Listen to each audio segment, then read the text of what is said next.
जी हाँ दोस्तों, हो जाए तैयार क्योंकि भोजपुरी में मचाने जा रहे हैं प्रमोद प्रेमी यादव अपने नए गाने से बवाल।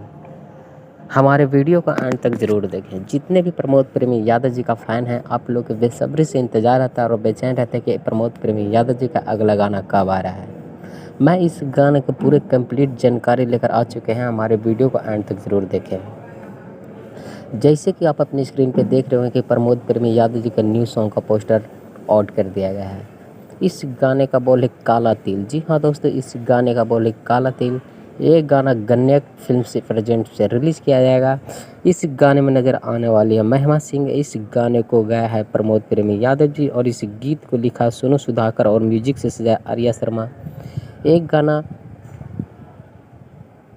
22 अगस्त को रिलीज़ किया जाएगा, यानी कल सुबह 6:30 बजे।